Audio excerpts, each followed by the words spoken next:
This has been one of the most exciting comic weeks, at least for me in 2022 so far, because this week, the sequel series to two of my favorite independent comic books that were released last year came out. We got the sequel to The Killlock and We Live. The Killlock, The Artisan's Wraith, and We Live, Age of the Platians, #1. I'm only going to review the white issue here. I did not get to the black issue yet.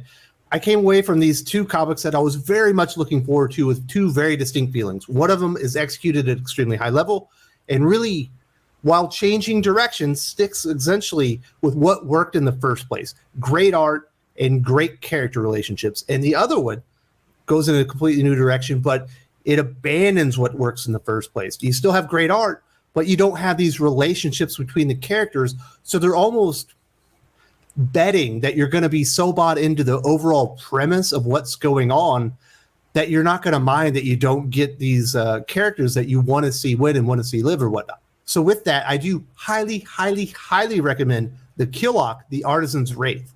It's like a 4.5. It's not. It's a 5-star comic book. It's essentially perfect, in my opinion.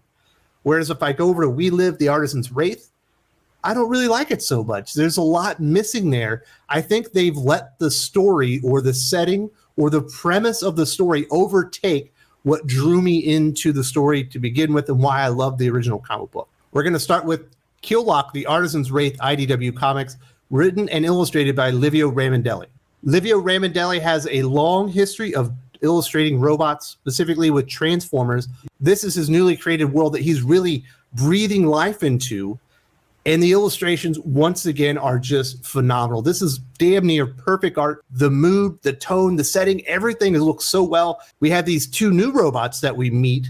And once again, he's able to give them so much life and character by their facial expressions, even though they don't have humanoid faces. It's really fantastic how talented Livio Ramondelli is at illustrating robots and really bringing them to life and letting you understand their feelings and their emotions. There's this one badass page that I'm showing you right here.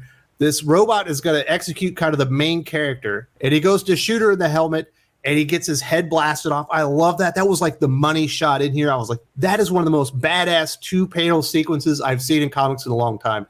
I ate it up, and all I wanted was more. As I mentioned, the reason that this comic book works is, once again, it's focusing on relationships, it's building out mystery, and it makes you want the main characters to win or live or something. It makes you feel something for them, even though they're robots. In this case, we essentially have two assassins. These two are assassin robots that have been sent out by the Forgers. The Forgers are the creators of this robot society. They're also the creators of the Killlock. And the fact that the Artisan has essentially taken over the Wraith's body, which is indestructible, you end up with this super evil, indestructible creation that they don't know what to do with, and they have sent these two characters in to do it. Obviously, that implies that they are very deadly, that they are very dangerous, and they can certainly handle their own. At first, you don't really know what to think of the two characters, although it's certainly hinted at that there's a mystery behind the taller character.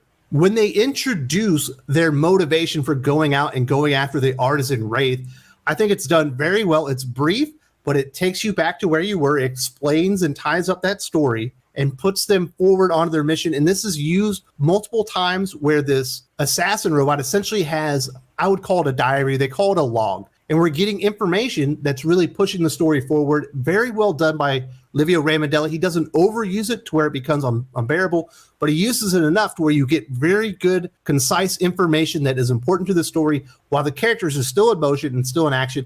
And you get some really wonderful art, obviously, in the background here, explaining that the Artisan Wraith has put out a call to anyone that has the Killlock to come to this certain planet and live under his protection, essentially bringing all the most diabolical and evil robots in the galaxy under one rule, the Artisan Wraith rule. That is a clear and present danger to this robot society. It's clearly set up motivations, clearly set up what's at stake in the story. And when we do get to see these two assassins in action, there's an interesting moment as they're about to go into battle. The main robot is kind of telling the one that looks a little bit more janky, you need to conserve. Don't go in there and you're like, well, apparently he's a killing machine. They don't want him to go out there and kill everything. And that is not exactly what the robot was talking about. But the assassin that looks a little less technically advanced is actually a cloaked robot. And when he goes into action, it is absolutely amazing. The way that this is pulled off artistically is just, it's, oh my goodness. I want to give him a slow clap to Livio Ramondelli for the quality of the art that's coming out. But then you get this weird moment at the end, and the robot is coming out of his cloak and he goes, "We were at home. What is this?" And he's really confused. And the main assassin ends up having to disintegrate everybody. And then we get this final reveal that really brings you into the characters. It makes you feel for it, builds up the mystery, and lets you know not only is the world at stake, but for these two characters, there's more at stake as well. The reason that this cloaking technology isn't used very much, and the reason that he was told to conserve it, is because as this character, this robot, uses the cloaking technology, his memory starts deteriorating. He starts forgetting who he was or how he got there. And that was obviously the moment that we saw before this. And this main assassin talks about, I have two lives. One of them is working for the forgers, going out there and bringing in the bad guys. And the other is protecting my friend who is deteriorating before my eyes.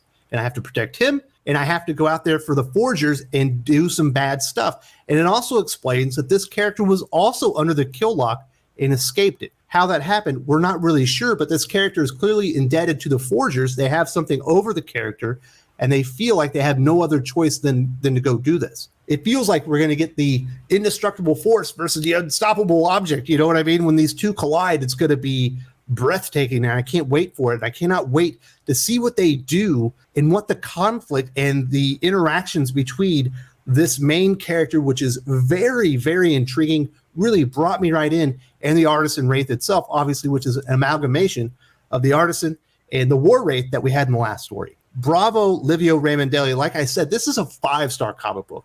This thing is immaculate. I cannot believe that he was able to take the first story, go in a new direction, and deliver at this level. Like, this is, in my opinion, perfect comic book storytelling. I loved every single page of this. When we get over to We Live, Age of the Palladions, #1, this is the white comic from the Miranda brothers, Inaki and Roy Miranda. I believe Inaki is the artist, and then they both co-wrote it. The reason the first series, in my opinion, was so effective from Aftershock and the Miranda brothers is you are immediately invested in Tala and Hototo, the brother and sister that essentially have to make it to this mega city and potentially be saved by this alien civilization that has sent out these arm markers.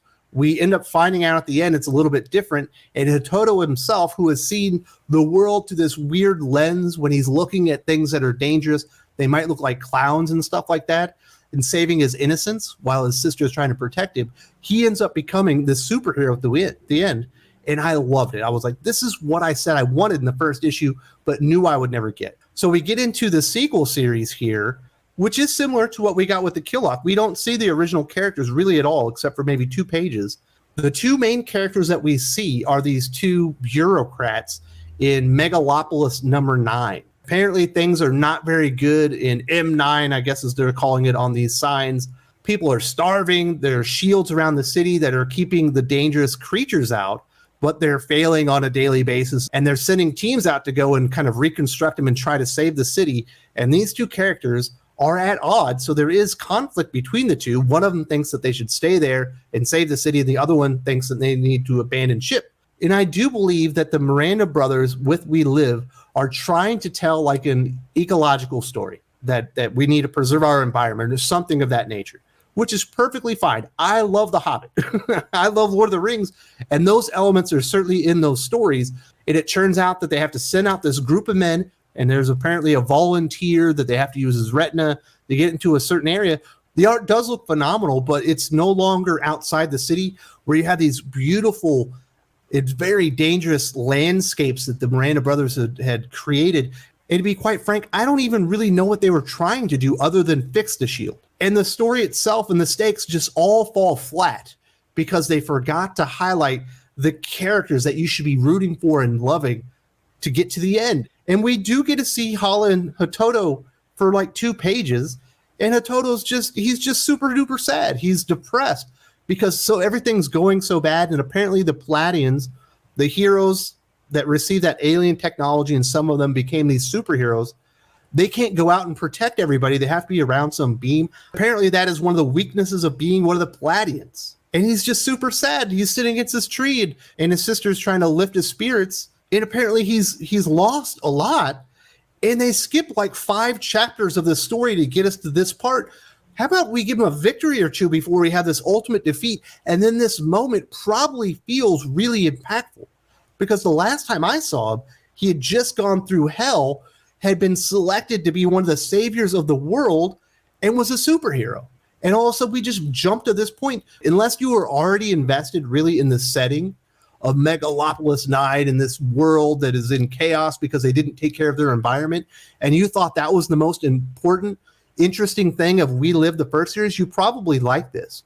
But if you were invested in the kids and their outcome and their relationship and the fact that they went and fought for each other and they loved each other and you wanted them to live, that's not what you're going to get here. And they forgot to replace it with another relationship, which is what happened, obviously, in the Killock, the Artisan's Wraith. These are 2 comic books that I was very excited to read and to talk to all of you about, because I wanted to see what was going to happen next in these chapters.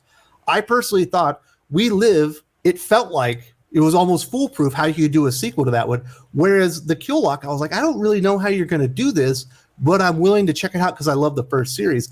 It turns out the Killock delivers on every level, while We Live just kind of ends up falling flat, in my opinion. I do have faith that the Miranda brothers will be able to bring this home, because they did such a good job last time. I'm going to consider this a misstep. As I mentioned earlier, these are 2 of the 10 comic books I identified as the comic books I was most looking forward to in 2022. If you're interested in finding what else I'm super excited for this year that hasn't come out yet, definitely check this list out and see if there's something else you need to put on your pull list. There's some good stuff in here.